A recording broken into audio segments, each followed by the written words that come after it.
जिंदगी के साथ भी, जिंदगी के बाद भी।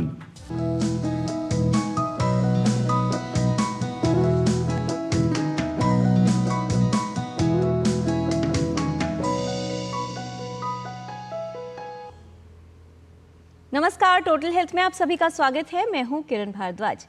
कभी समस्या तो कभी समाधान है जिंदगी, न जाने कितने ही बलिदान है जिंदगी। यही फलसफा है जिंदगी का कि कभी चुनौतियां हैं तो कभी संघर्ष, अर्थात संघर्ष और चुनौतियां ही पहचान है जीवन की, और इन्हीं के पार ही साकार है जिंदगी। जीवन में कई तरह की चुनौतियां आती हैं और व्यक्ति को ऐसा लगता है कि अब जीवन में आगे कुछ नहीं हो सकता। ठीक ऐसा ही कुछ स्वास्थ्य समस्याओं के साथ भी है, जिनका प्रभाव न सिर्फ व्यक्ति के पूरे जीवन पर पड़ता है, उसके परिवार पर पड़ता है, बल्कि उसके व्यक्तित्व पर भी पड़ता है। ऐसी समस्याओं के साथ जीवन जीना जटिल भी हो जाता है। ऐसी ही एक समस्या है जिसे हम कहते हैं एपिलेप्सी यानी मिर्गी।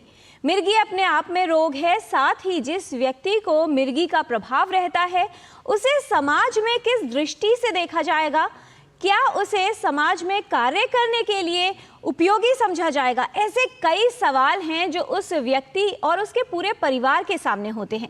आज हम आपको विस्तार से बताएंगे कि मिर्गी रोग दरअसल क्या होता है और कैसे मिर्गी से प्रभावित व्यक्ति के जीवन को सरल और सफल बनाया जा सकता है, किस तरह के इलाज और उपचार के विकल्प उपस्थित हैं, साथ ही कौन सी सावधानियां व्यक्ति को रखनी चाहिए और कौन से वो कारक हैं जिनका ध्यान रख के मिर्गी की संभावना को कम किया जा सकता है।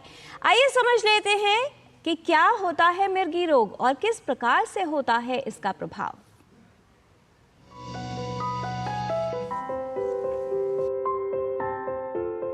मिर्गी कोई मानसिक समस्या नहीं, बल्कि तंत्रिका तंत्र में गड़बड़ी के कारण उत्पन्न होता है। हमारे मस्तिष्क में कई तंत्रिका कोशिकाएं होती हैं। इन कोशिकाओं की क्रियाशीलता ही कार्य करने को नियंत्रित करती है। मस्तिष्क के समस्त कोशों में एक विद्युतीय प्रवाह होता है। ये सारे कोश विद्युतीय नाड़ियों के जरिए आपस में संपर्क कायम रखते हैं, लेकिन कभी कभी मस्तिष्क में असामान्य रूप से विद्युत का संचार होने लगता है, जिससे व्यक्ति को झटके लगने लगते हैं। कुछ मामलों में व्यक्ति बेहोश भी हो सकता है।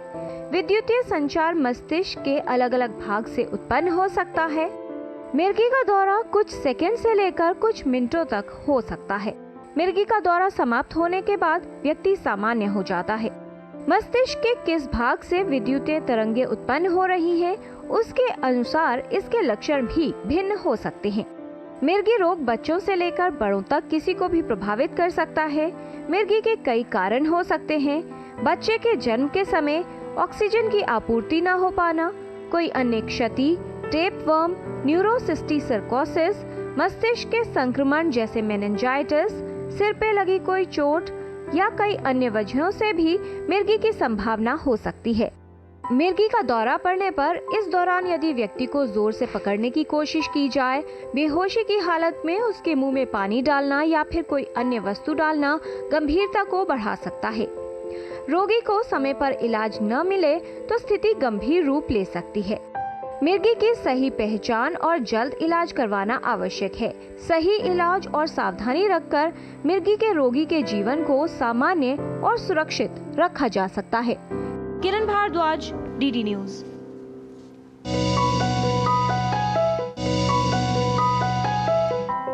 मिर्गी के कारण क्या होते हैं और किन मामलों में किस तरीके से इलाज किया जाएगा, ये तमाम बातें जानेंगे विशेषज्ञों से। किस प्रकार की सावधानियां उपयोगी हो सकती हैं मिर्गी के रोगी के लिए और कौन सी वो तकनीकें हैं जिनसे जो दौरे आते हैं मिर्गी में उनको कम किया जा सकता है या समाप्त किया जा सकता है, अर्थात उपचार कितना उपयोगी है। इस विषय पर विस्तार से बात करने के लिए हमारे साथ स्टूडियो में उपस्थित है विशेषज्ञों का खास पैनल। उनसे आपका परिचय करा दें। हमारे साथ हैं doctor P Sharad Chandra, professor neurosurgery, all India institute of medical sciences. आज के डिस्कशन में शामिल हैं doctor Shafali Gulati, chief paediatric neurology division, department of paediatrics, all India institute of medical sciences. और क्या है मिर्गी का प्रभाव, किस तरह से इसका उपचार किया जाए, प्रबंधन किया जाए, बताने के लिए उपस्थित हैं doctor Manjari Tripathi, professor and chief neurology, all India institute of medical sciences new Delhi. अपने सभी विशेषज्ञों का स्वागत करते हैं। साथ ही इससे संबंधित जानकारी हमारे विशेषज्ञ आपको देंगे। कोई समस्या है मिर्गी से संबंधित, कोई प्रश्न आप पूछना चाहते हैं या फिर आपकी कोई समस्या जिसका समाधान आप चाहते हैं, तो हमारे इन 2 नंबर्स पर आप कॉल कर सकते हैं। 011 है दिल्ली का STD कोड आपको लगाना है और नंबर है 23387031 एंड 23097655। आप अपने प्रश्न ईमेल के माध्यम से भी हम तक पहुंचा सकते हैं। ईमेल एड्रेस है ddnewstotalhealth@gmail.com। कहा जाता है भारतीय जो जनसंख्या है उसमें काफ़ी लोग मिर्गी से प्रभावित होते हैं और विशेषज्ञों के सामने बड़ी चुनौती तब आती है जब व्यक्ति को पता ही नहीं होता कि ये मिर्गी रोग है या फिर वहाँ जाकर उस व्यक्ति का इलाज करवाया जाता है और काफ़ी समय नष्ट हो जाता है। आवश्यक है कि यदि दौरों का कारण मिर्गी है तो उसका सही और उचित उपचार करवाया जाए। कैसे होगा उपचार ये बताएंगे विशेषज्ञ। जानकारी की शुरुआत करते हैं और समझ लेते हैं कि दरअसल हमारी जानकारी का स्तर मिर्गी को लेकर कितना है और कितनी आवश्यकता है जागरूकता की। सबसे पहले डॉक्टर मंजरी त्रिपाठी आपसे ही समझना चाहेंगे, किस तरह से देखती हैं कैसे व्यक्ति का जीवन जो मिर्गी से प्रभावित हो, अगर बात की जाए रोग के प्रभाव की, प्लस किस तरह का उसको एक्सेप्टेंस मिलता है समाज में, कैसा उसको अपॉर्चुनिटीज़ मिलेंगी और जो आसपास के लोग हैं उनका नज़रिया, जानकारी और जागरूकता का क्या स्तर देखती हैं आप? देखिए, ये बहुत ही अहम सवाल है और मिर्गी जो है वो एकाएक होती है और अचानक दौरे आते हैं। तो जो मरीज़ है और मरीज़ के जो करीबी हैं उनके लिए बहुत अनएक्सपेक्टेड होता है। कई बार एक वार्निंग मिलती है जिसको हम ऑरा बोलते हैं और कई बार ये ऑरा नहीं होती है तो बिना कोई वार्निंग के मरीज़ बेहोश हो जाता है। तो अगर दवाई चलेंगी ये दौरे 70% में बंद हो जाते हैं। बदकिस्मती से हमारे देश में जो ये बीमारी है इसके बारे में बहुत सारी गलत धारणाएं हैं। सही तरीके से इलाज नहीं ले रहे हैं लोग जो उपलब्ध है हमारे देश में, और जो सोसाइटी है और जो कम्युनिटी है वो इस बीमारी के बारे में बहुत जो बोलते हैं डिस्क्रिमिनेशन या भेदभाव इस रवैये से रहती है। उदाहरण के तौर पे अगर आपको अस्थमा है या माइग्रेन है या आपको हार्ट अटैक भी हुआ है तो कोई आपको भेदभाव की नज़र से या नीची नज़र से नहीं देखेगा। बट मिर्गी के मरीज़ों को एक तरीके से अलग किया जाता है क्योंकि इस बीमारी के बारे में गलत धारणाएं हैं और यही धारणाएं अड़चन बनती हैं सही इलाज की। जी, इसलिए जागरूकता का मकसद है कि सही इन्फॉर्मेशन मिले, सही इलाज हो और गलत जो सोसाइटी में इन लोगों को अलग किया जा रहा है वो न हो। जी, और यही भेदभाव, यही डर शायद कारण बनता है कि लोग इस बात को बताने से भी हिचकिचाते हैं। डॉक्टर शिफाली, अगर बच्चे को ये रोग हो तो स्कूल्स में नहीं बताया जाता कि शायद उसको एडमिशन ना मिले या स्कूल से निकाल दिया जाए। वहीं बहुत से माता पिता हैं जिनके मन में ज़रूर ये शंका आती है कि हमारे ही बच्चे के साथ ऐसा क्यों हो रहा है, क्या हमारे किसी कर्म का परिणाम है। किस तरह से समझाना चाहेंगी वो कारक जो बढ़ाते हैं एपिलेप्सी या मिर्गी रोग के खतरे को? एक्चुअली एक वर्ड है स्टिग्मा ना, उसके बारे में जैसे आपको बताया कि भेदभाव होता है पर भेदभाव की जगह उसको नीचा भी दिखाया जाता है, बहुत स्टिग्मा अटैच्ड होता है। ब्लड प्रेशर वगैरह, डायबिटीज़, सबकी दवाइयाँ वो ले लेते हैं लोग, लेकिन मिर्गी के लिए प्रॉब्लम होती है। उनको लगता है कि कोई भी दिमाग से रिलेटेड कोई दवाई नहीं देना चाहिए करके। और स्कूलों के लिए प्रॉब्लम है, एडमिशन में प्रॉब्लम होती है और दूसरे जो पेरेंट्स हैं वो अपने बच्चों को इन बच्चों के साथ खेलने नहीं देते, जैसे कि कोई छुआछूत की प्रॉब्लम है करके सोच के, तो ये बहुत ही प्रॉब्लम हो जाती है। तो हमारे को बच्चे को एक तो मिर्गी है, फिर उसको दवाइयाँ मिल रही है, वो सब का भी उसके ऊपर कितना स्ट्रेस है। साथ में अगर सोसाइटी में प्रॉब्लम होए तो फिर वो बहुत प्रॉब्लम है। ये होता है कि कोई एक इंसान को मेडिकल कंडीशन है लेकिन वो बहुत परेशानी बढ़ जाती है अगर उसकी जो सोसाइटी है उसकी तरफ उसका जो रुख है और एटीट्यूड गलत रहे। तो हमें ये समझना है कि जैसे सारी बीमारियां होती हैं उसी प्रकार मिर्गी भी एक रोग है। तो उसमें किसी की गलती नहीं है, ना माँ बाप की ना बच्चे की, कि जो उसको रोग हुआ है उसका जो कारण है उसको आइडेंटिफाई करना है और साथ में दवाई देनी है नियमित रूप से। और दूसरे एक और इम्पॉर्टेंट जागरूकता के हिसाब से ये है कि किसी को भी दौरा कहीं पे भी पड़ सकता है। तो इसलिए हर इंसान को, जो भी सोसाइटी में इंसान है, जो एक तो CPR जो कार्डियोपल्मोनरी रिससिटेशन, क्योंकि हार्ट अटैक किसी को भी हो सकता है, वो मालूम होना चाहिए। और दूसरा कि दौरा पड़ रहा है तो क्या करना चाहिए दौरे के दौरान, ये इसके बारे में भी सबको मालूम होना चाहिए। सिर्फ वो पेरेंट्स को नहीं जिनके बच्चों को है, बट सभी को, क्योंकि कभी भी किसी को दौरा सड़क पे भी पड़ सकता है। तो ये सारी चीज़ों में जागरूकता की ज़रूरत है। जी, और यही वो अवस्था होती है जब व्यक्ति को दौरा पड़ रहा हो, यदि उसे सही तरीके से मैनेज किया जाए तो बहुत सी जटिलताओं को कम किया जा सकता है। डॉक्टर शरद चंद्रा, किस तरह से समझाना चाहेंगे जब मिर्गी के इलाज की बात आती है, सर्जरी की भूमिका किन मामलों में है और कितनी अहम भूमिका होती है? देखिए, मिर्गी एक मेडिकल बीमारी है। 75% केसेस में दवाइयों से बहुत अच्छी तरह इसकी ट्रीटमेंट हो सकती है। आज हमारे देश में 2 डज़न से भी ज़्यादा दवाइयाँ हैं, बहुत आधुनिक तरह की दवाइयाँ हैं जिसके साइड इफ़ेक्ट्स बहुत कम होते हैं और बहुत सालों तक इसको आराम से ले सकते हैं। तो ये 75% ऑफ केसेस में होता है। लेकिन अराउंड 20 to 25 समटाइम्स 35% केसेस में भी चाहे आप जितना भी दवाइयाँ दे दे, मिर्गी कंट्रोल नहीं होते हैं। तो इसको हम बोलते हैं ड्रग रेजिस्टेंट एपिलेप्सी। अब ये drug resistant epilepsy antibiotic resistance जैसा नहीं है। इसका मतलब ये नहीं है कि आप खूब सारे दवाइयाँ बहुत सालों तक दे फिर उसको ड्रग रेजिस्टेंस बनता, ये नहीं है। मरीज को पहले से ही वो या तो ड्रग रेजिस्टेंट होगा या मेडिकल थेरेपी से उसकी बहुत अच्छी तरह ट्रीटमेंट हो सकता है, क्योंकि उसकी न्यूरोबायोलॉजिकल कॉन्स्टिट्यूशन ही वैसा ही है। तो इसीलिए जब एक ड्रग फेल हो जाता है तो हमें उसी समय सस्पिशन आ जाना चाहिए कि ये शायद ड्रग रेजिस्टेंट एपिलेप्सी हो सकता है। और ये देखा गया कि अगर 3 ड्रग दिए गए अच्छे कॉम्बिनेशन में, अच्छे डोज में, चाहे जो भी दवाई हो, आधुनिक दवाई हो या पुरानी दवाई हो, लेकिन अच्छी कॉम्बिनेशन में अगर 3 दवाइयाँ दी और वो ये फेल हो गए हैं तो इसका ऑलमोस्ट लेस देन 1% चांस है कि 4th दवाई से ये कुछ इसकी सुधार हो सकता है। इस केसेस में हमें सर्जरी की सोच विचार करनी पड़ेगी। जी, और कौन से प्रकार हैं ये भी आपसे जान लेंगे जिन तरह से सर्जरी की जा सकती है। उससे पहले डॉक्टर शेफाली गुलाटी, एक ईमेल हमारे पास आया है, बच्चे से रिलेटेड है। बच्चे की उम्र लिखी है 4 वर्ष और उसको बुखार आया तेज़, जिसके बाद दौरे पड़ने की शुरुआत हुई। यहाँ पर आपसे ये जानना चाहेंगे, राधिका जी हैं जो ये प्रश्न पूछ रही हैं कि क्या ये सिर्फ दौरे हैं या फिर इसको मिर्गी रोग कहा जाए। आपसे यहाँ पर 2 सवाल हैं। पहला ये कि बच्चों में आमतौर पर देखा जाता है कि कई कारणों से कई बार दौरे आ जाते हैं, कौन सी अवस्था में आप उनको लेबल करते हैं कि ये जो दौरा आ रहा है ये मिर्गी रोग है?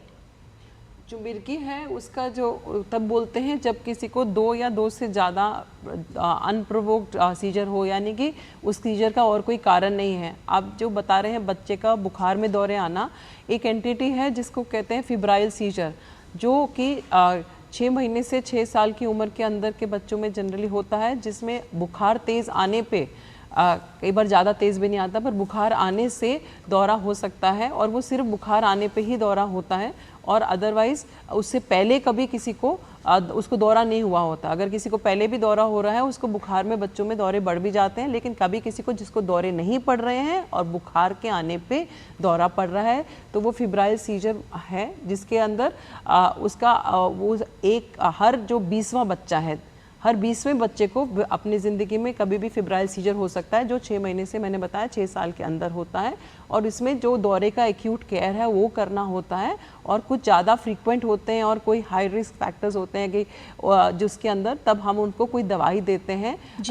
कभी तो बुखार के आने के टाइम पे दवाई दी जाती है 3 दिन के लिए, और किस सिचुएशन में जिनमें रिस्क फैक्टर्स ज़्यादा होते हैं वो डॉक्टर देख के बताते हैं, तो फिर उसमें थोड़ी सी लंबी दवाई देनी पड़ती है जो प्रतिशत कम होते हैं। इनके अंदर अल्टीमेटली जो है 2 से 2.5% में ही बाद में मिर्गी होती है, और न्यूरोलॉजिकली वैसे मोस्टली ये लोग सही रहते हैं। तो एक ये एंटिटी है फिब्राइल सीजर की। जी, और उनका दूसरा सवाल यही था कि क्या ऐसे बच्चों में आगे चल के मिर्गी रोग हो सकता है।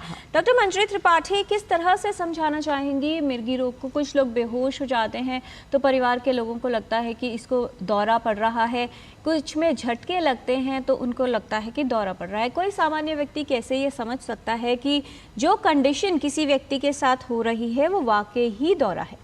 देखिए, बेहोशी के बहुत कारण हैं, और मिर्गी जो है उसमें जरूरी नहीं है हमेशा बेहोशी हो। 2 प्रकार की मिर्गी होती है मोटे मोटे तौर पे, बड़ी वाली मिर्गी और छोटी वाली मिर्गी। जो बड़ी वाली मिर्गी होती है वो ब्रेन के पूरे जो न्यूरॉन्स हैं, सारे न्यूरॉन्स एक साथ वो अगर इलेक्ट्रिकल शॉर्ट सर्किट में है तो वो बड़ी वाली मिर्गी होती है।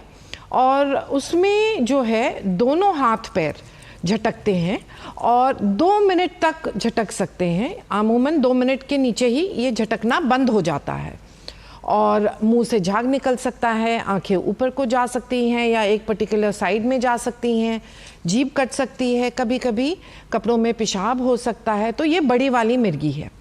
इसके अलावा छोटी वाली मिर्गियाँ भी हैं जो भी 2 प्रकार की हैं। एक प्रकार में जिसमें मरीज़ को होश रहता है कि उसको कुछ हो रहा है, जैसे घबराहट होती है या पेट में से ऊपर कुछ सेंसेशन होता है या अजीब सी स्मेल आती है या कुछ सुनाई देता है या कुछ दिखाई देता है। उसके बाद हो सकता है मुंह टेढ़ा हो जाए एक साइड को और आंखें एक साइड को चली जाएं। तो ये छोटी वाली मिर्गी है जिसमें मरीज़ का अवेयरनेस है। एक और छोटी वाली मिर्गी है जिसमें ये सब हो सकता है पर मरीज़ अवेयर नहीं है और रिस्पॉन्सिव नहीं है। तो ये एक छोटी वाली मिर्गी है। इसके अलावा एक बड़ी छोटी मिर्गी होती है जो बच्चों में होती है, जिसको हम एब्सेंस एपिलेप्सी बोलते हैं। वो पूरे दिमाग से आ रही होती है पर वो बच्चा ज़मीन पे नहीं गिर रहा होता है और कुछ क्षणों के लिए खो जाता है। इसको हम एब्सेंस एपिलेप्सी बोलते हैं। इसके अलावा एक पर्टिकुलर टाइप की मिर्गी होती है जिसमें सिर्फ कुछ क्षणों के लिए, सेकंड्स के लिए झटका आता है। ये 2 टाइप का हो सकता है जिसको हम मायोक्लोनिक जर्क्स बोलते हैं, या थोड़ा लंबा चल सकता है जिसको हम स्पैज़म बोलते हैं। तो ये अलग अलग प्रकार की सीजर टाइप्स हैं या दौरे के प्रकार हैं।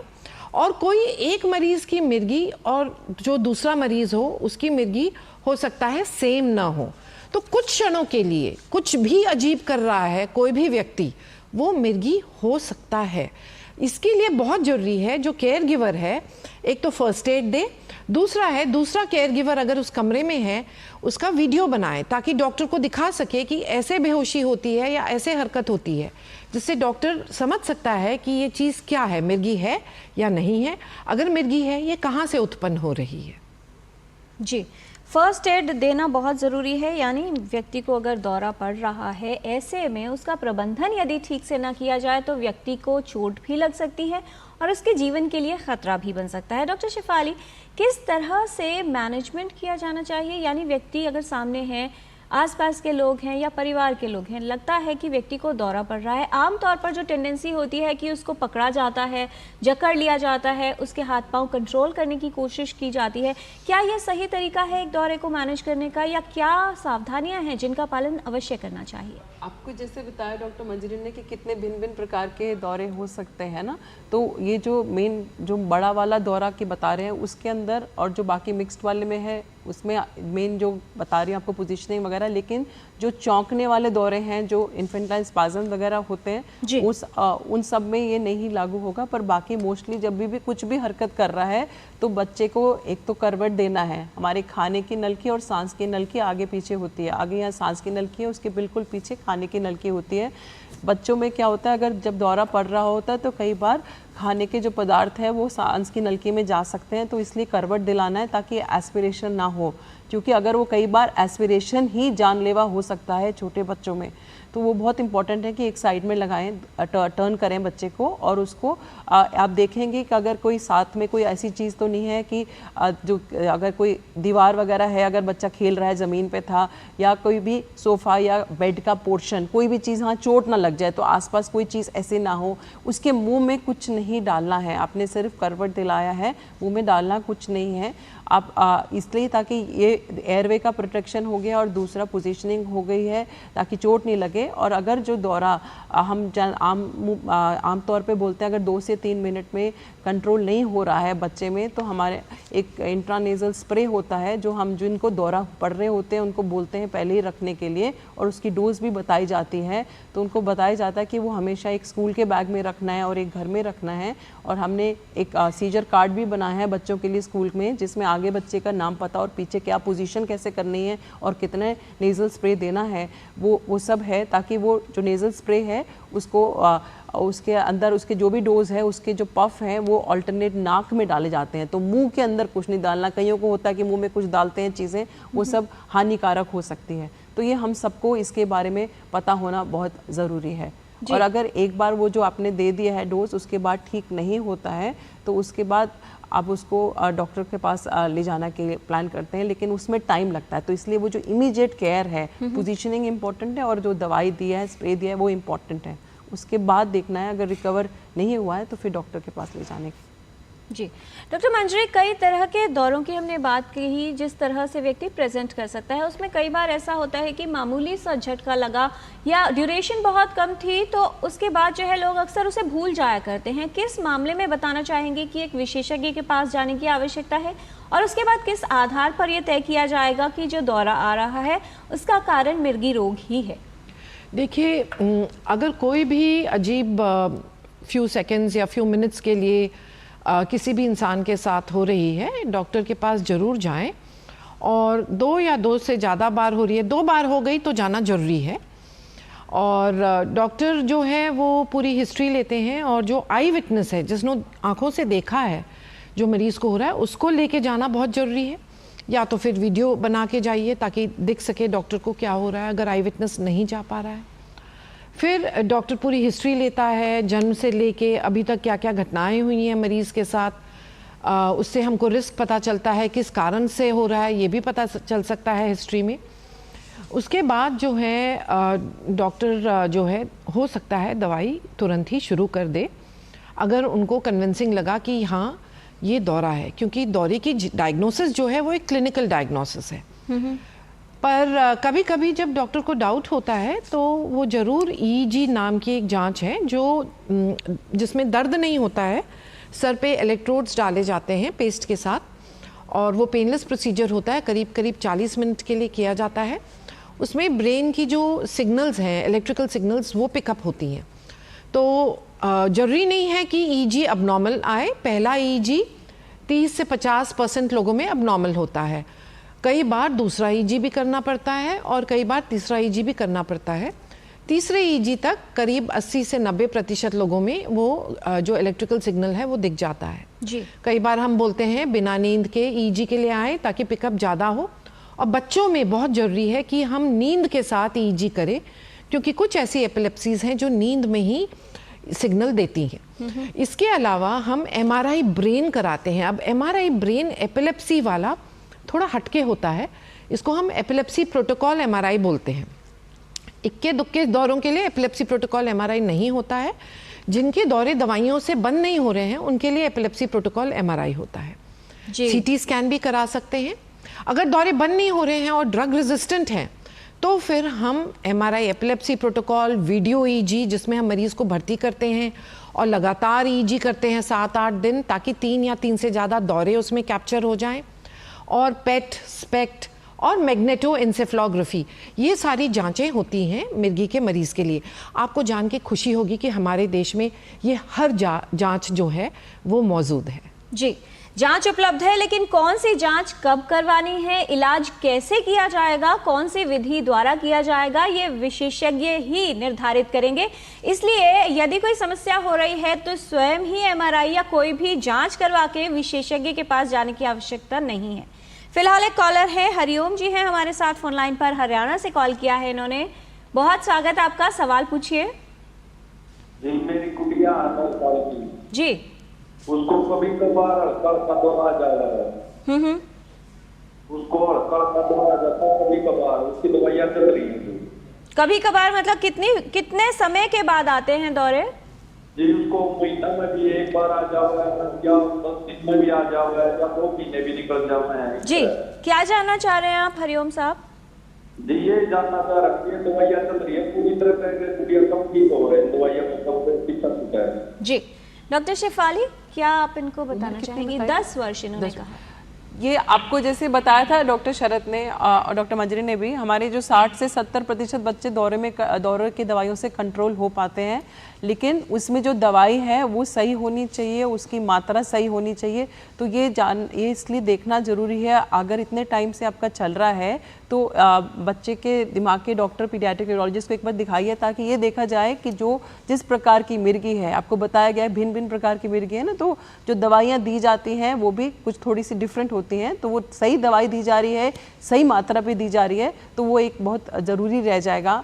और आपको ये इम्पॉर्टेंट है कि और जो भी दवाई दें नियम से दें। और बच्चों में दवाई देने के लिए एक और इम्पॉर्टेंट है, अगर आपका बच्चे चाहे 10 साल की है, समझ से सही है कि नहीं वो इम्पॉर्टेंट है देखना, उसका कारण क्या है वो जानना इम्पॉर्टेंट है। और इन बच्चों में जब दवाई दी जाती है तो ये ध्यान रखना है कि हम घर के चम्मच वगैरह में नहीं डाल के देना है। जो दवाई अगर सिरप के रूप में दी जा रही है, अगर आपकी बच्ची गोली खा रही है तो सही है, अगर जो गोली नहीं बच्चे खा सकते हैं उनको सिरप दिए जाते हैं तो सिरप की एक तो शीशी है उसको अच्छी तरह हिलाना है, शेक करना है, नहीं तो कई बार उसके जो दवाइयाँ नीचे रह जाती है, ऊपर थोड़ा पानी वाला होता है, और जितनी मात्रा में बताई गई है उसको सिरिंज से नाप के देना है। ये एक इम्पॉर्टेंट चीज़ है जो कि मिस हो जाती है।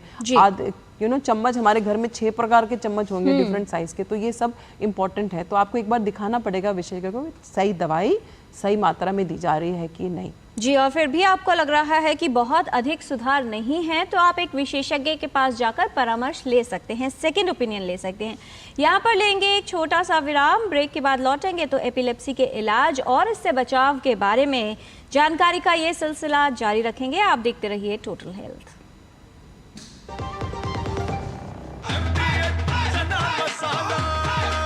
अब छोलिया हो या लोबिया, सफेद चने या काले चने, सब कुछ मजेदार बने।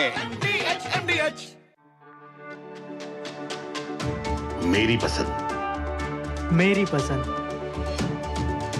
मेरी पसंद, मेरी पसंद, हमारी पसंद, हम सबकी पसंद। मजबूत देश का मजबूत सरिया हो गया स्टील। डॉक्टर दादू, ये प्रीमियम क्या होता है? बेटा प्रीमियम मतलब समझ लो पेट्रोल। जब तक कार में पेट्रोल है तब तक कार चलेगी, पेट्रोल खत्म कार स्टॉप। पर पापा इस बार पेट्रोल खत्म होने पर भी कार चलती रहेगी। वो कैसे? LIC के जीवन लाभ में प्रीमियम पेमेंट हो जाए स्टॉप, पर पॉलिसी के फायदे चलते रहते हैं। मतलब अब लाइफ की गाड़ी चलेगी नॉन स्टॉप। LIC हर पल आपके साथ। जल, जंगल, जमीन का दिया नारा, सदा रहे निज धाम, मातृभूमि पर स्वराज हो बिरसा का पैगाम। संघर्ष हमारे लहू में दौड़ता है। देश को स्वतंत्र कराने के लिए हम वन बंधुओं के पूर्वजों ने अपनी छाती पर सीधी गोलियां झेली हैं, लेकिन जमीन से लेकर इंटरनेट तक कहीं उन शहीदों का नामो निशान नहीं था। खैर, ये तो पुरानी बात हो गई। आज देश 15 नवंबर यानी धरती आबा बिरसा मुंडा की जन्म जयंती को जनजातीय गौरव दिवस के रूप में मनाता है। आज भारत में 11 संग्रहालयों का निर्माण ट्राइबल फ्रीडम फाइटर्स के नाम पर हो रहा है। ट्राइबल विरासत को सहेजने और उससे प्रेरणा लेने के लिए लगातार काम होता है। हमारी सरकार आदिवासी नायकों को पूरा सम्मान दिला रही है। देश के सभी वन बंधुओं को जनजातीय गौरव दिवस की बधाई। MDH का किचन किंग किचन में हो तो हम सब कुछ बना सकते हैं। बैंगन का भरता, आलू गोभी, भिंडी मसाला और भी बहुत कुछ। MDH। ब्रेक के बाद टोटल हेल्थ में आपका स्वागत है। एपिलेप्सी यानी मिर्गी रोग के विषय में हम बात कर रहे हैं। विशेषज्ञों ने ये तो बताया है कि किस तरह से पहचान की जा सकती है मिर्गी रोग की, और जब एक बार पहचान हो जाए तो उसका उपचार करवाना बहुत ही आवश्यक होता है। बहुत सारे ईमेल्स हमारे पास आ गए हैं। डॉक्टर चंद्रा, एक ईमेल है, मिस्टर KD सिंह है, वो ये पूछ रहे हैं उनके भाई को 6 वर्ष की आयु से दौरे पड़ते हैं। 36 वर्ष उनकी उम्र है, 10 वर्ष से दवाइयाँ चल रही हैं, फिर भी महीने में 2-3 बार दौरे आ ही जाते हैं। क्या इन्हें सर्जरी के लिए जाना चाहिए? देखिए, सबसे जब हम सर्जरी के लिए इवैल्यूएट करते हैं, सबसे मोस्ट इम्पॉर्टेंट चीज़ है हमें यह देखना चाहिए कि सही दवाई मिल रही है कि नहीं, और वो भी सही डोसेज में मिल रही है और सही कॉम्बिनेशन में मिल रही है। बहुत सारी दवाइयाँ हैं, अगर इनको आप सही तरह से कॉम्बिनेशन नहीं करेंगे तो उनका जो ब्लड लेवल्स है वो अनप्रेडिक्टेबल हो जाता है, बल्कि मिर्गी के लिए ज़्यादा हानिकारक हो सकता है। अगर उनको मिर्गी पड़ रही है, आप सही कॉम्बिनेशन में दवाई नहीं दे रहे, हो सकता है मिर्गी बढ़ भी जाए। दूसरी बात होती है ड्रग कंप्लायंस। बहुत बार लोग ड्रग्स को ठीक तरह लेते नहीं है। एक दिन 10 बजे लेते हैं, एक दिन 8 बजे लेते हैं, एक दिन 7 बजे लेते हैं। हम लोग मरीजों को यही बताते हैं कि आप अपने फ़ोन पे एक अलार्म लगाइए, जैसे ही अलार्म बजती है आपको तुरंत उस समय दवाई लेना है। तो ड्रग कंप्लायंस करना बहुत ज़रूरी है। तीसरी बात होती है हमें देखना है कि ऐसा कोई प्रेसिपिटेटिंग फैक्टर्स तो नहीं है जिसके वजह से बीच बीच में दौरे आ रहे हैं। जैसे कि अगर आप रात पर आपकी 7 या 8 घंटे की नींद नहीं होगी, आपने कुछ अल्कोहल का एक बाउट ले लिया, स्मोकिंग हो गया, या आप दिन भर आप सोए नहीं हैं, कुछ शादी में चले गए, तो इन अवस्थाओं के बारे की वजह से आपको दोबारा एक दौरा पड़ सकता है। तो जब भी हम इवैल्यूएट करते हैं मरीजों को सर्जरी के लिए, हम ये देखते हैं कि सूडो रेजिस्टेंस या नकली रेजिस्टेंस को हम पहले एक्सक्लूड करते हैं। ये देखते हैं कि सही मात्रा में दवाई मिल रही है, सही डोसेज में मिल रही है, सही दिनों सही कॉम्बिनेशन में मिल रही है, और ऐसा कोई प्रेसिपिटेटिंग फैक्टर्स नहीं है। इन सब के बाद हम डिसाइड करते हैं कि हाँ ये सचमुच में ड्रग रेजिस्टेंट है, और फिर हम सर्जरी के लिए उसकी इन्वेस्टिगेशन करते हैं। जी, किस प्रकार की सर्जरी की विधियां उपलब्ध हैं डॉक्टर चंद्रा, और कैसे ये निर्धारित किया जाता है कि सर्जरी की जो प्रोसीजर है वो कौन सी विधि का उपयोग उसमें किया जाएगा? जी, हम मिर्गी को एक नेटवर्किंग डिजीज़ बोलते हैं। नेटवर्किंग डिजीज़ का मतलब है कि हमारे अंदर एक 800 करोड़ कोशिकाएं हैं जो कनेक्टेड हैं। ये बोला जाता है कि 1 सेंटीमीटर के डिस्टेंस में करीबन 1 मिलियन कोशिकाएं होते हैं, और एक एक कोशिकाएं 10,000 कोशिकाओं के साथ जुड़ा हुआ है। तो हमारा ब्रेन ना एक बहुत ही हाईली कनेक्टेड ऑर्गन है। तो दौरे इसलिए होते हैं क्योंकि कोई जगह है ब्रेन में जहाँ पे अबनॉर्मल नेटवर्किंग हो जाती है, जिसकी वजह से दौरे होते हैं। ये बहुत सारे कारण की वजह से हो सकता है, जैसे आप दिखा रहे थे अभी स्लाइड्स में, हो सकता है हेड इंजरी की वजह से हो सकता है कुछ ट्यूमर्स की वजह से हो सकता है कुछ इन्फेक्शन की वजह से हो, बहुत सारे कारण हैं। और बहुत सारे केसेस में हमें कोई ऐसा कारण भी दिखता नहीं है। ठीक है, तो सर्जरी जो है हमारा है मोस्टली 2 कैटेगरी के होते हैं। हम इसको बोलते हैं रिसेक्टिव या डिस्कनेक्टिव सर्जरी।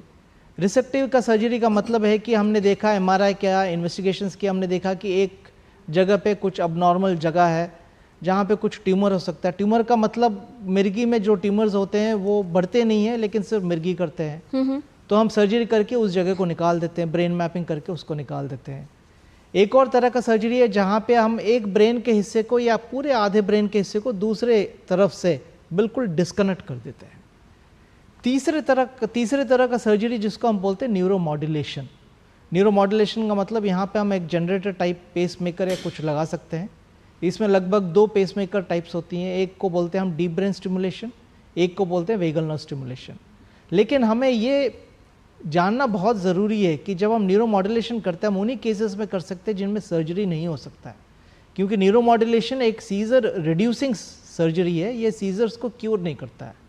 तो इसका जो एफिकेसी है ये बोलते हैं कि 50% मरीजों में 50% तक दौरे कम हो सकते हैं। आजकल करीबन 30 या 40% केसेस में हम देख रहे हैं कि MRIs बिल्कुल नॉर्मल है जी, MRI में कोई अबनॉर्मलिटी नहीं दिखती है। और मरीजों में ना हम लोग अनेक तरह के इन्वेस्टिगेशंस करते हैं, सिर्फ MRI नहीं करते हैं। जैसे डॉक्टर मंजरी, डॉक्टर शेफाली बता रहे थे, हम MRI करते हैं, वीडियो EG करते हैं। अगर इसमें कुछ इन्फॉर्मेशन नहीं मिला तो हम इक्टल स्पेक्ट करते हैं, पेट करते हैं, और जैसे अभी दिखा रहे हैं वहाँ वीडियो में, इसको हम बोलते हैं मैग्नेटोएन्सेफेलोग्राफी। ये एक बहुत ही कॉम्प्लेक्स ब्रेन मैपिंग मशीन है। इसमें हम अबनॉर्मल नेटवर्क्स को लोकलाइज करते हैं। अगर MRI नॉर्मल भी है, आजकल हम एक नई टेक्निक करते हैं जिसको हम बोलते हैं स्टीरियो इलेक्ट्रोएन्सेफेलोग्राफी। ये रोबोट के ज़रिए हम ब्रेन के बहुत सस्पिशियस एरिया में पतली पतली इलेक्ट्रोड डालते हैं। तो उसको एक ड्रिल बनाते हैं और पतली सी इलेक्ट्रोड डालते हैं, और हम बिल्कुल ब्रेन के अंदर से इसकी मैपिंग करते हैं। और हमें पता चला कि एक जगह पे अबनॉर्मल नेटवर्क है, तो हम इसको स्टिमुलेट करते हैं हल्की करंट से, और हम उसी तरह दौरे को उत्पन्न भी करते हैं, जिसके वजह से हमें कन्फर्मेशन हो जाता है कि हाँ इसी अबनॉर्मल नेटवर्क्स के वजह से मरीज को दौरे हो रहे हैं। बहुत बार हम ये करते हैं कि इसी इलेक्ट्रोड को एक हम जनरेटर, रेडियो फ्रिक्वेंसी जनरेटर बोलते हैं, जिसको जला देते हैं, जिसके वजह से इलेक्ट्रोड के चारों ओर जो ब्रेन होता है वो बिल्कुल सॉलिडिफाई होकर जल जाता है, मतलब ख़त्म हो जाता है। जिसके वजह से हमें बहुत बार ओपन सर्जरी की भी ज़रूरत नहीं है। सिर्फ इलेक्ट्रोड लगा के हम एक बार कंफर्म कर दिया कि यहीं से नेटवर्क से, तो इसको जलाने के बाद इलेक्ट्रोड को निकाल देते हैं, और ओपन सर्जरी की भी ज़रूरत नहीं है। करीबन एम्स में हमने, ये बहुत ही आधुनिक टेक्निक है, एम्स में हमने करीबन 65 केसेस किए, और ऑलमोस्ट 30-40% केसेस में हमें ओपन सर्जरी की ज़रूरत नहीं पड़ी है जी। डॉक्टर शेफाली गुलाटी, बच्चों में अगर मिर्गी की बात की जाए, किस तरह से आप मानती हैं, क्योंकि उनके सामने एक लंबा जीवन होता है, रोग का प्रभाव, इलाज का प्रभाव, और उनकी जो साइकी है, या किस तरह से पूरे रोग की छाप उनके व्यक्तित्व पर पड़ेगी, कैसे इस पूरे समीकरण को ठीक किया जा सकता है, क्योंकि कई तरह की चुनौतियां हैं जो रोग के साथ, बच्चे के साथ चलती हैं। दूसरा, जो इलाज चल रहा है उसमें कई तरह की दवाओं का उपयोग होता है। क्या इन दवाओं का या इलाज का प्रभाव भी बच्चे के शारीरिक या मानसिक विकास पर पड़ सकता है? ये बहुत इम्पोर्टेंट है जानना कि जो दौरे पड़ रहे हैं, एक तो दौरे किस कारण से पड़ रहे हैं, क्योंकि जो वो कारण है उसको पता लगाना ज़रूरी है। क्योंकि जैसे कई बच्चों को सेरेब्रल पॉल्सी के साथ दौरे पड़ रहे हैं, कईयों को कोई और बड़े सारी और परेशानियों के साथ होते हैं, तो उनके जो एसोसिएटेड प्रॉब्लम्स हैं उसके साथ भी तो उनका संघर्ष रहेगा। तो इसलिए बच्चे को कम्प्लीटली देखना है, होलिस्टिकली देखना है कि किन किन कारण से हो रहा है, कि कोई न्यूरो डिजेनरेटिव कंडीशन है, सेरेब्रल पॉल्सी है, ऑटिज्म है, ये सारी चीज़ें, क्योंकि वो सारा का ट्रीटमेंट होगा, सिर्फ दौरे का ही नहीं, पूरा बच्चे का उस हिसाब से। तो जो एसोसिएटेड प्रॉब्लम का इलाज प्लस दौरे के लिए करेक्ट जो दौरा की दवाई है जो अप्रोप्रिएट है, वो उसको सही मात्रा में उनको नियमित रूप से देनी है। और ऐसा है, जैसे आपको डॉक्टर शरत ने बताया, बहुत इंपॉर्टेंट होता है कि सही कॉम्बिनेशंस हों। और कई बार उम्र के हिसाब से कुछ दवाइयाँ हैं जो बच्चे स्कूल गोइंग हैं उनको अवॉइड करेंगे, एडोलेसेंट जब बच्चे लड़कियाँ हो जाते हैं उसमें हम कई चीज़ें वेलप्रोइड जैसा अवॉइड करेंगे। तो इसलिए वो क्या क्या चीज़ें अवॉइड करनी है तो वो भी ध्यान रखना है। बच्चा छोटा है और बड़ा हो रहा है, एडोलेसेंट इशूज़ तक, वो सब डिफरेंट है। साथ में हमें नियमित रूप से, जो अब बड़ी क्लियरली डॉक्टर शरत ने बताया कि दवाइयाँ देनी है, तो ये है। और छोटे बच्चे कई बार वॉमिट कर देते हैं दवाइयों को, अगर आधे घंटे के अंदर वॉमिट कर देते हैं तो हम सेम डोज रिपीट कर देते हैं और उनको बोलते हैं अगर आपको भूल गया है दवाई देना किसी भी कारण से, तो जब याद आया तो आप दवाई दे दीजिए और नेक्स्ट वाला शेड्यूल नॉर्मली से देंगे।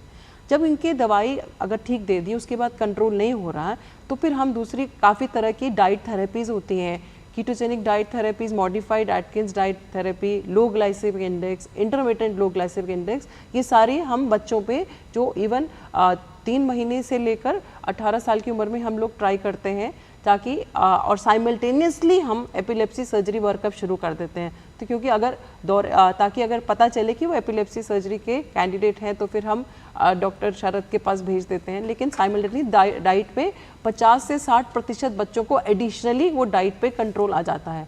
और कई बच्चों में हम लोग एक नॉन इन्वेजिव न्यूरो मॉड्यूलेशन कर रहे हैं जिसको कहते हैं ट्रांसक्रेनियल मैग्नेटिक स्टिमुलेशन, उससे भी इनको फ़ायदा होता है। पर ये जो डोमिसिलरी केयर जो आपने शुरू में बोला था वो बहुत इंपॉर्टेंट है जानना, क्योंकि अगर लंबा दौरा पड़ेगा तो ब्रेन में डैमेज होने के चांसेस ज़्यादा होते हैं, तो आगे बच्चे की समझ और उसके आगे जो पोटेंशियल है वो कम होता है। हमारी एक वेबसाइट है www.pedneuro.aims.org, उसमें पेरेंट्स कॉर्नर है जिसमें जो वीडियो बने हुए हैं हिंदी और इंग्लिश में कि बच्चे के दौरे पड़ने में क्या करना है, और बहुत सारी प्रकार की किताबें हैं इंग्लिश और हिंदी में कि मिर्गी में क्या करना है, मिर्गी जो न्यूरोसिस्टिक सर्कस के साथ है, बुखार के अंदर फिब्राइल सीजर के साथ है, और सेरेब्रल पॉल्सी और बाकी चीज़ों के आगे। तो ये बहुत इंपॉर्टेंट है समझना, और बच्चे की कंडीशन की वजह से भी उसकी समझ कम हो सकती है, प्लस दौरे की दवाइयों के भी साइड इफेक्ट और व्यवहार के इश्यूज हो सकते हैं, तो बैलेंस करके चलना पड़ेगा। जी, तो विशेषज्ञ के फॉलोअप में या परामर्श में उसको लेकर चलना है। दवाएं क्या होंगी, किस तरह की डाइट दी जाएगी, ये सब विशेषज्ञ के परामर्श के अनुसार ही निर्धारित किया जाएगा। और इसके संबंधित जो हेल्पलाइन है वो नंबर्स भी हम फ्लैश कर रहे हैं लगातार टीवी स्क्रीन्स पर, जहां से आप जानकारी ले सकते हैं एपिलेप्सी के बारे में। फिलहाल हमारे साथ एक कॉलर हैं, राजेश अग्रवाल जी हैं ओडिशा से फ़ोन लाइन पर। स्वागत आपका, सवाल पूछिए। राजेश जी, अपने टीवी की आवाज़ कम कर दीजिए और सवाल पूछिए। जी जी जी मैडम, मैं उड़ीसा से बोल रहा हूँ मैडम, नमस्कार जी। मेरे को बीमारी है, ये 38 साल हो गया, मेरा उम्र 60 साल का है। मैं अभी कैलोरी खा रहा हूँ, 12 साल से मैं ठीक हूँ जी। तो अब मेरे को भालपारी और खाना चाहिए नहीं खाना चाहिए, 12 साल से मैं ठीक हूँ। 12 साल से ठीक है। डॉक्टर मंजरी त्रिपाठी, देखिए ये जानना बहुत ज़रूरी है कि आपके मिर्गी का कारण क्या है, क्योंकि कई मिर्गियाँ जो पर्टिकुलरली टीनेज में शुरू होती हैं उनके लिए लंबी दवाई चलती है, पर चूंकि आप बोल रहे हैं कि 12 साल से आपको कुछ भी नहीं हुआ है, तो कृपया आप अपने डॉक्टर से संपर्क करें, वो ईजी कराएंगे। अगर ईजी नॉर्मल आए और अगर आपको जुवेनाइल मायोक्लोनिक एपिलेप्सी नामक बीमारी नहीं है तो हो सकता है ये दवाई धीरे धीरे, बहुत धीरे धीरे कम करके एकदम कम डोज में लाके बंद कर दी जाए। पर इसके लिए बहुत ज़रूरी है कि आप अपने न्यूरोलॉजिस्ट के साथ संपर्क करें। टीवी के माध्यम से आपकी दवाई बंद नहीं करवा सकते हैं। जी, एक और ईमेल है हमारे पास डॉक्टर मंजरी, मनीष कुमार जी का ईमेल है। वो ये कह रहे हैं कि उनके फादर की एज है 76 ईयर्स, उनको दौरे पड़ते हैं और जब उन्हें दौरा शुरू होता है तो उनके पैरों में भी दिक्कत होती है। क्या ये जो समस्या है ये दौरे से जुड़ी हो सकती है? क्या करना चाहिए इन्हें? देखिए, जो वृद्धावस्था में जो दौरे आते हैं वो आमूमन तौर पे एक ब्रेन में कुछ लीजन है, जैसे स्ट्रोक हो चुका है या फिर छोटा सा ट्यूमर है या तो फिर कोई ऐसी डिजेनरेटिव बीमारी है या ऑटो इम्यून बीमारी है, तो ये दौरे पड़ सकते हैं। बट दौरे जैसे जो हम सिंकोप बोलते हैं वो भी वृद्धावस्था में हार्ट की वजह से सिंकोप बहुत कॉमन है।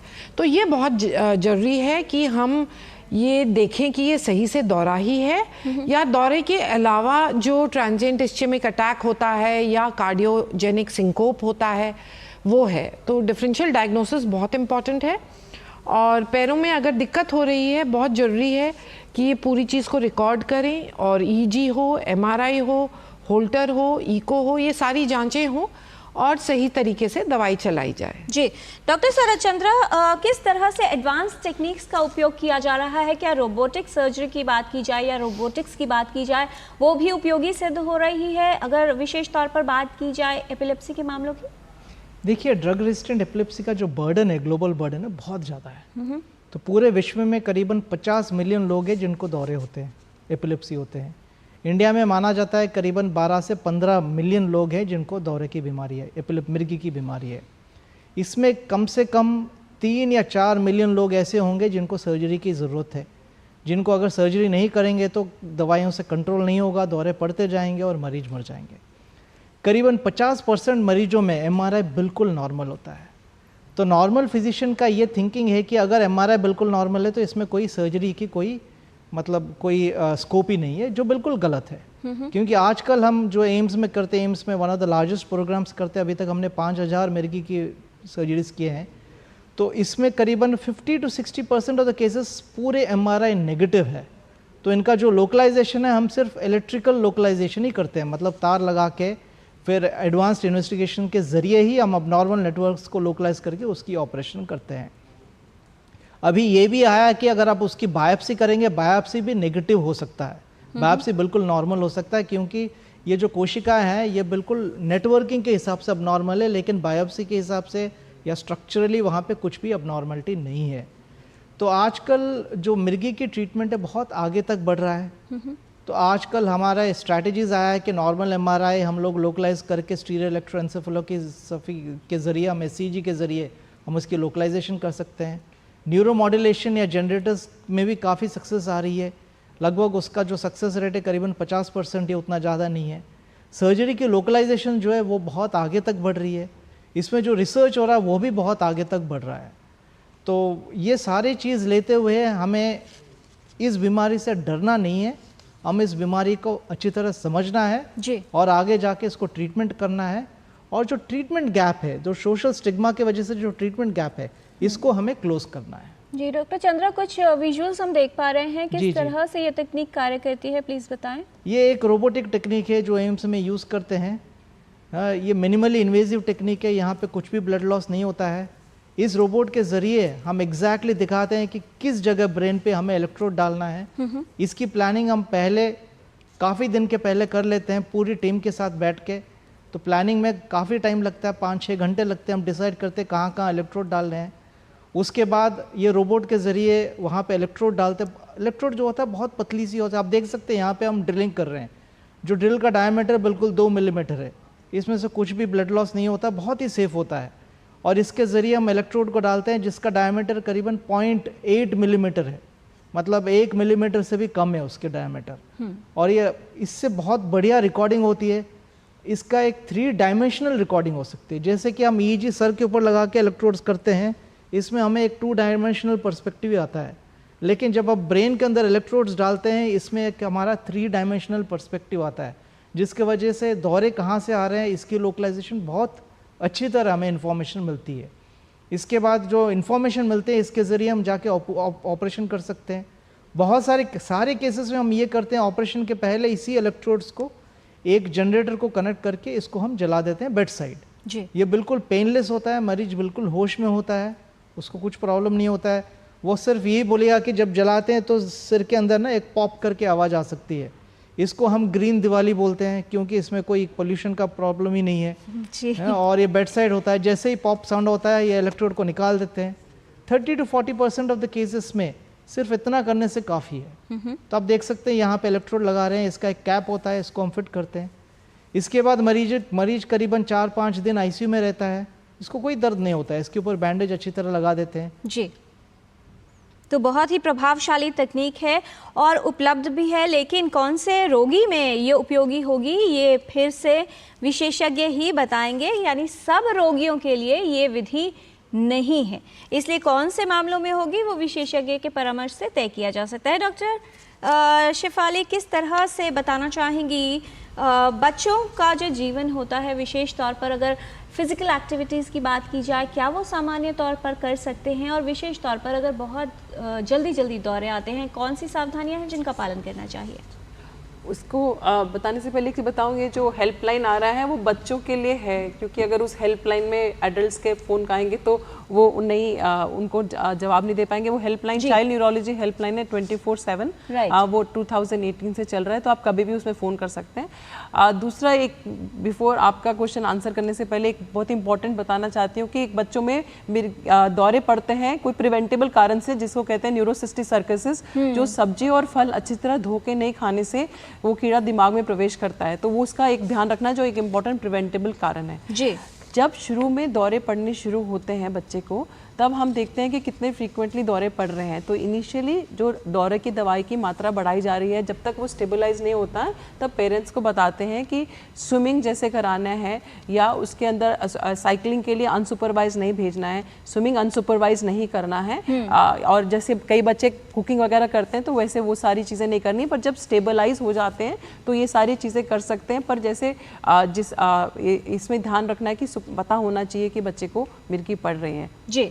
डॉक्टर मंजरी त्रिपाठी, अलग अलग जीवन की अवस्थाएं होती हैं जो महत्वपूर्ण होती है, विशेष तौर पर गर्भावस्था की बात की जाए, अगर महिला को एपिलेप्सी है, दौरे पड़ते रहे हैं, कितना आवश्यक है कि गर्भावस्था में उसको सही तरीके से प्रबंधन किया जाए और जो दवाएं ले रही हैं वो विशेषज्ञ से ज़रूर डिस्कस कर लिया जाए, क्योंकि अगर प्रेगनेंसी में दौरा पड़ता है तो माँ और शिशु दोनों के लिए जो है वो हानिकारक हो सकता है। बिल्कुल, इस सवाल का जवाब हम थोड़ा शादी के पहले ही लेंगे।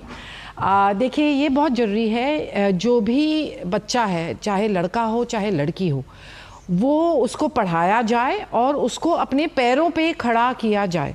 लड़कियों को बहुत ज़रूरी है डिग्री हासिल करके कोई ना कोई स्किल पकड़ें और वो स्किल के ज़रिए वो आत्मनिर्भर हों, उसके बाद ही शादी की सोचें। जी। अब शादी और बच्चा होना बिल्कुल पॉसिबल है, क्योंकि हमारे देश में अब फिर इतनी अच्छी दवाइयाँ आ गई हैं कि ये सारी प्रोसेस सेफ़ है।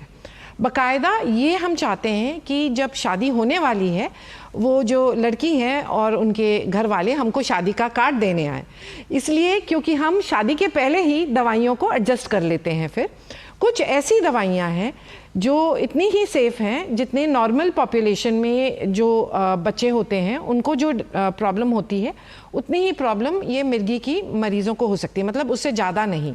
ऐसी दवाइयाँ हम शादी के पहले ही शुरू करना चाहते हैं। जी। इसके साथ हम एक विटामिन शुरू करते हैं जिसको हम फोलिक एसिड बोलते हैं, जो न्यूरल ट्यूब डिफेक्ट से बचाती है।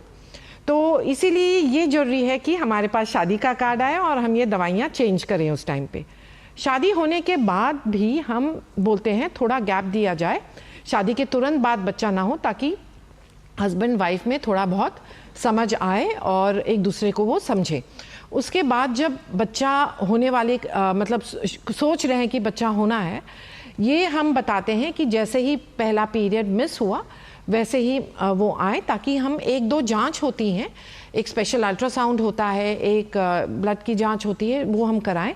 ये इसलिए कराते हैं क्योंकि बच्चा नॉर्मल है ये देखने के लिए। और खुशी की बात ये है कि 95% ऑफ प्रेगनेंसीज आर सेफ अगर आप ये सारी प्रोसीजर फॉलो कर रहे हैं। तो नॉर्मल ज़िंदगी, शादीशुदा ज़िंदगी, बच्चे के साथ ज़िंदगी संभव है।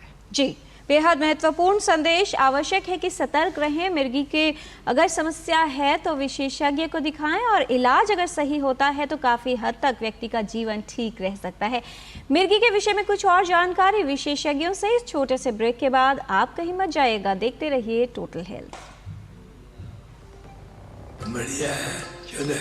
Now we come to rapid fire single line of नहीं, मिर्ची, धनिया, हल्दी, MDH।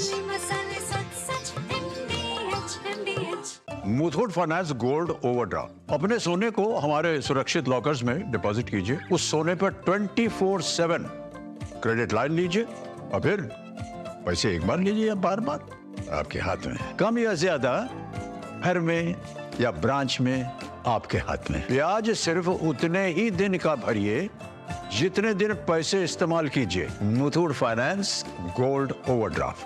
गोल्ड लोन कमाल, बाकी लोन बेमिसाल। जब धरती चीर कर निकलता है लोहे का पत्थर और मिलता है मोंगिया के जोश से, फिर तपता है, पिघलता है और बनता है फौलाद। अब होता है सरिया सारी खूबियों के साथ। मोंगिया स्टील, मजबूत देश का मजबूत सरिया। एक ऐसा तबका जो रिटायरमेंट के बारे में आज भी बिल्कुल नहीं सोचता, वो है औरतें। औरतें कमा के भी वल्नरेबल हैं। सो एनपीएस एक इक्वालिटी ला रहा है। हम सब एक बराबर प्लेटफॉर्म पे हैं। अपने बेहतर कल को सुनिश्चित करने के लिए एनपीएस जरूरी है। अब आया असली स्वाद। अब आया स्वाद। जब स्वाद के पड़े हो लाले तो MDH का चंकी चाट मसाला डालें। MDH का चंकी चाट मसाला। MDH। ब्रेक के बाद टोटल हेल्थ में आपका स्वागत है। मिर्गी रोग के विषय में हम बात कर रहे हैं। विशेषज्ञों का खास पैनल हमारे साथ, डॉक्टर पी शरद चंद्रा, डॉक्टर शिफाली गुलाटी, डॉक्टर मंजरी त्रिपाठी। और अब समय है विशेषज्ञों से कुछ और जानकारी लेने का। छोटे सवाल और बहुत छोटे जवाब। पहला सवाल डॉक्टर मंजरी आपसे, क्या मिर्गी रोग एक मानसिक बीमारी है? ये एक ब्रेन की बीमारी है, ब्रेन की कोशिकाओं की बीमारी है और मेंटल प्रॉब्लम या मानसिक बीमारी नहीं है। डॉक्टर शेफाली, क्या दौरे जन्मजात ही पड़ते हैं, यानी अगर बच्चे को मिर्गी की समस्या है तो जन्म से ही दौरे पड़ने शुरू हो जाएंगे? जन्म से भी पड़ सकते हैं पर किसी भी समय पड़ सकते हैं और हर टाइम जब भी मिर्गी शुरू होती है उनके अलग अलग भिन्न भिन्न कारण होते हैं। जी डॉक्टर चंद्रा, क्या मस्तिष्क में रसौली यानी ब्रेन ट्यूमर या सिर पर लगी चोट मिर्गी उत्पन्न कर सकती है? बिल्कुल कर सकती है, लेकिन जिस तरह का ट्यूमर मिर्गी करती है, ये ट्यूमर अक्सर बढ़ते नहीं है, जिंदगी भर वही साइज पे रहते हैं और ये खासकर सिर्फ मिर्गी को ही प्रोड्यूस करती है। डॉक्टर मंजरी, इनमें से क्या मिर्गी हो सकती है व्यक्ति को झटके लगना, उसका बेहोश हो जाना या मुंह से झाग निकलना? बिल्कुल, ये मिर्गी हो सकती है। डॉक्टर शिफाली, फेब्राइल सीजर्स यानी अगर बुखार के साथ दौरे हों तो क्या ये बाद में चलकर मिर्गी का रूप ले सकता है? अगर उसको पहले दौरे नहीं पड़ते हैं बिना बुखार के और अभी बुखार से ही पड़ रहे हैं तो बाकी मोस्ट लाइकली वो नहीं आगे मिर्गी बनेगी। सिर्फ 2.5% बच्चों में आगे मिर्गी हो सकती है। डॉक्टर चंद्रा, क्या सर्जरी मिर्गी के रोगियों के लिए इलाज का पहला विकल्प है? बिल्कुल नहीं। मिर्गी एक मेडिकल बीमारी है। अगर दवाइयों से ठीक नहीं हुआ है, सारे कॉम्बिनेशन और डोसेज देख के, इसको हम ड्रग रेजिस्टेंट एपिलेप्सी बोलते हैं, एक बार एस्टेब्लिश हो गया तो फिर हम सर्जरी कर सकते हैं, जो बहुत ही इफेक्टिव है, ये नहीं कि कम इफेक्टिव है। डॉक्टर मंजरी, ऑरा जिसे कहते हैं यानी पहले संकेत आ जाना दौरा पड़ने से पहले, क्या सभी रोगियों में ऐसा होता है? नहीं, हर रोगी में ऑरा या संकेत नहीं होता है। कईयों में बिना कोई संकेत ही बेहोशी हो सकती है। डॉक्टर शिफाली, क्या जिस बच्चे को मिर्गी रोग है उसकी इंटेलेक्चुअल डिसेबिलिटी भी होती है? अगर उसके साथ बच्चे को मिर्गी के साथ उसकी एसोसिएटेड प्रॉब्लम में उसको मानसिक विकलांगता है या सेरिब्रल पॉल्सी या ऑटिज्म है, तब उसकी समझ कम हो सकती है बिकॉज एसोसिएटेड कारण में। और दूसरा, जब ड्रग रिफ्रैक्टरी एपिलेप्सी है जिसको लंबे लंबे दौरे पड़ रहे हैं और जब स्टेटस एपिलेप्टिकस हो जाता है जैसे बहुत लंबे दौरे, उसकी वजह से भी ब्रेन डैमेज हो सकता है, उसमें भी समझ कम हो सकती है। डॉक्टर चंद्रा, क्या सभी रोगियों में जिनमें एपिलेप्सी है उनमें पेसमेकर लगाने की आवश्यकता होती है? बिल्कुल नहीं। पेस मेकर एक सेकंड ऑप्शन है या थर्ड ऑप्शन है। हम सबसे पहले एक सर्जरी के लिए देखते हैं, क्योंकि पेस मेकर सर्जरी क्यूरिंग नहीं होता, अक्सर केसेस में सर्जरी रिड्यूसिंग होता है। डॉक्टर मंजरी, बहुत से लोग ये मानते हैं कि जिस महिला को एपिलेप्सी रोग है उसको गर्भधारण में समस्या हो सकती है और बच्चे में भी ये रोग पास ऑन हो सकता है, क्या कहेंगी आप? बिल्कुल गलत है। 95% प्रेगनेंसी सेफ है और बच्चे में जरूरी नहीं है मिर्गी हो, बिल्कुल जरूरी नहीं है। 3 या 4% में ही बच्चे को मिर्गी होगी और उसका भी अनुमान लगाया जा सकता है। डॉक्टर शेफाली, क्या मिर्गी वाले बच्चे कॉन्टैक्ट स्पोर्ट्स नहीं खेल सकते, शारीरिक श्रम नहीं कर सकते? उसको थोड़ा अवॉइड करना चाहिए क्योंकि कई बार कई बच्चों के अंदर उसमें प्रेसिपिटेट होता है। जी डॉक्टर शरद चंद्रा, क्या सर्जरी से व्यक्ति के मस्तिष्क को डैमेज होने का रिस्क होता है, यानी उसके क्या विजन या स्पीच डिफेक्ट हो सकता है? इसका रिस्क बहुत कम है, डिपेंड करता है जहाँ से मिर्गी आ रही है। अक्सर मिर्गी की सर्जरी काफ़ी इफेक्टिव होता है। इसके बाद अगर ये ऐसे जगह के बहुत पास है उसमें कुछ डिफिसिट्स आ सकता है, लेकिन ये उतना कॉमन नहीं है। जी डॉक्टर मंजरी त्रिपाठी, क्या कहना चाहेंगी, क्या इसमें इमरजेंसीज हो सकती हैं? अगर बड़ा वाला दौरा 5 मिनट से ज़्यादा चले तो उसको हम स्टेटस एपिलेप्टिकस बोलते हैं और ये एक मेडिकल इमरजेंसी है।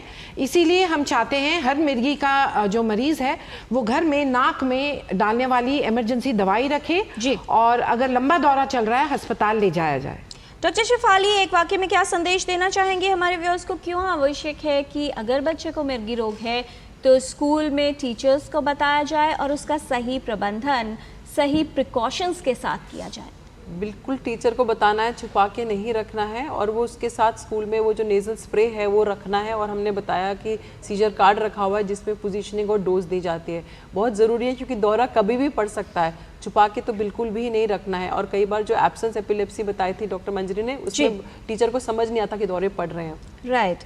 डॉक्टर चंद्रा, क्या कहना चाहेंगे? इलाज की कई सारी विधियाँ उपलब्ध हैं, आपका संदेश क्या रहेगा हमारे व्यूअर्स के लिए? मेरा संदेश ये है कि ये वक्त है कि हम मिर्गी से डरे कम और समझे ज़्यादा, और मिलके काम करें कि ये जो ट्रीटमेंट गैप है ये कम हो जाए और सोशल स्टिग्मा जो है ये हट जाए। डॉक्टर मंजरी, आपका संदेश हमारे सभी व्यूअर्स के लिए क्यों आवश्यक है सभी को इस समस्या के बारे में जानने के और इसे समझने के? देखिए, मिर्गी होते हुए भी नॉर्मल जीवन संभव है और पूरी कोशिश करनी चाहिए घर वालों को और समाज को, ऐसे व्यक्ति को समाज के साथ जोड़ के चलने के लिए। और ये लोग बहुत इंटेलिजेंट हो सकते हैं और बहुत कुछ हासिल कर सकते हैं, तो इनको सहानुभूति और समझ के साथ इलाज करके आगे बढ़ाएं। जी बहुत धन्यवाद इस तमाम जानकारी के लिए डॉक्टर शरद चंद्रा, डॉक्टर शेफाली गुलाटी, डॉक्टर मंजरी त्रिपाठी। विस्तार से विशेषज्ञों ने बताया है कि एक चुनौती है लेकिन उसका सामना भी हम सभी को मिलकर करना है। और कहा जाता है कि चुनौतियां सबक है जीवन का, इनसे मजबूर नहीं मजबूत बनिए। चाहे पहाड़ हो या दरिया, पार करते जाना चाहिए, जब तक ना टूटे सांस जिए जाना चाहिए। जीवन में संघर्ष कैसे भी हो, आवश्यक है कि उन्हें लेकर सतर्क रहें, और फिर भी यदि कोई चुनौती या समस्या आपके जीवन में आती है तो बेहतर तरीके से उसका सामना किया जाए। सामना करने के लिए उपयोगी होती है जागरूकता, और जागरूकता का सिलसिला टोटल हेल्थ के माध्यम से ऐसे ही जारी रखेंगे।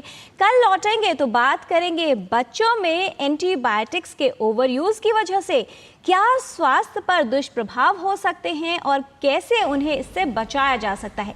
टोटल हेल्थ के आज के कार्यक्रम में इतना ही। हमारी पूरी टीम को दीजिए अनुमति। नमस्कार।